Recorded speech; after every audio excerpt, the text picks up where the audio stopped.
everybody. I hope y'all are good. I hope y'all are safe. I know it's been a minute. I've been homesick. You know when people used to talk about homesick, I'm like, "Ay, man, I can get over this." I mean, what is homesick? I've been with these people all my life. You know, what is 2 years or 1 year? Hey, that thing it goes in. So for the past 3 weeks, I think for a month, I have really been homesick, and it just affected me emotionally. And yeah, man, I couldn't even, I've been in zombie mode. Literally, I've lost motivation for a lot of things. You know, going to work was just going to work. There was even a point where I broke down at work. Oh, drama and shit. But so that's the chat. And it's also Christmas and New Year soon. You know, facing the possibility of spending it alone, which is really sad because of the coronavirus cases, which have escalated tremendously over the past few weeks. And I made plans. I wanted to do some vlogging. I wanted to show you guys around Korea. However, it is dangerous. People are still going out, but I cannot risk being so far away from home, you know, and being sick, you know. So I'm like, we're thinking I'll just cook up in my house until it's safe to go out. Cause wow, I ain't finna play with my life like that. But anyway, let's get into today's video. No. Give me that feeling.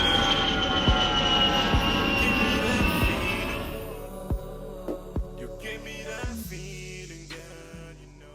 You give me that. Hello everybody, welcome to my channel. My name is and on this channel I just talk about my experiences here in South Korea. If you want to know and be interested in trying to find out about a girl's life in South Korea as a teacher and traveling and vlogging, make sure that you click that subscribe button. So because I'm indoors, I was like, what am I gonna do? Like, I need to come up with like a post. I need to do something. And I decided that I was going to do a frequently asked questions video, just mainly for people that are interested in coming here and that want to know a little bit more. So I'm gonna put out a list of questions that I get asked a lot of the times, and hopefully this will help you if you're interested in coming here. I guess to start it off, were you not scared to go to another country where you don't really know anyone and so far from home? Yeah, obviously. Obviously I was scared. I wanted to say, but I was really scared. Especially the 2 weeks before I left home. That's when it hit, and I'm like, I remember sitting in my garden at one point, and I was like, in 2 weeks, I'm gonna be in a foreign land. No one in my family has ever been to this foreign land, and I'm gonna be there for about a year at the time. With people from a different culture, obviously a culture that I'm not really acquainted with. Different culture, different food. Am I gonna survive? Obviously food was at the top of my list because I was like, and I love food. That explains the weight gain, but that's besides the point. And also teaching. Like, obviously you get anxious, but things need to be done, you know. Questions like, am I even gonna do well at this teaching job? So I'm like, we're thinking, in life you just gotta do, you know. So I got onto the plane, I did what I had to do. Second question was, are you by yourself or did you go as a group of teachers? Well, I came here alone. Well, my dad was even saying to me the other day, Aryo, the day you were leaving, everyone was just like holding their hearts in their hands because you yourself, you didn't even know, we didn't know where you were going. And you yourself, you didn't even know where you were going to. So you were just going in jail, like just going. And we were just hoping and praying that you arrive safely. But I did. obviously I was more afraid of getting lost where I was connecting. Obviously, because South Korea is far, you need to connect somewhere. So I was more worried about where I was connecting, which was in Dubai. And I was like, what if I get lost? And I know that Dubai airport is huge, but man, we can read signs, everything is there. And when I got to the airport here, you know, one of the people from my agent was waiting for me, and they helped me, you know, navigate my way to where I needed to get to, which was here in Busan. And even on the way, I kept chatting with people from my agency. They're asking me if I'm okay, you know, where you at, you know. They kept asking me throughout the journey if I was okay. And yeah, I think that made me more settled, unlike blind-eyed, you know, just, you know. But yeah, sometimes in life you just gotta do. Hey, you cannot wait for the group of people. When am I gonna get to Korea if I wait for the group of people? When? Hi, bro. You must live. You must take risks in life. Life is about taking risks. I think that's what sets us apart from the ordinary. Not to say that I've arrived, but it's something that I'm learning, you know, as an individual. All right, so the next question that I got from a subscriber, actually, she asked me if I got a Tesol or a PGCE certificate. Well, in my previous video, teaching at a hand, go and go check it out. Link is in the description box. Listen, but we are doing the jargon of YouTubers. No, I did not acquire a PGCE certificate, nor did I acquire a Tesol certificate. I just know English, you know, and I know how to teach English. Like I said in my previous video, a basic requirement would be a degree, a bachelor's degree. So it's seldom that you hear that someone got a teaching job aside from a higher certificate or a diploma. You do actually require a bachelor's degree, and that's about it. Some tutoring experience, yes, you do need some tutoring experience. 1 to 2 years is sufficient, and yeah, you'll be alright. Alright, just to add on to that as well, I did get some form of training, about a week's training before I started working. I know people that arrive and start teaching that day. No training, nothing, they just go. But I got some form of training, and I got acquainted to the school and the system before I started teaching. And literally, actually, finding your feet takes a while. It takes a while.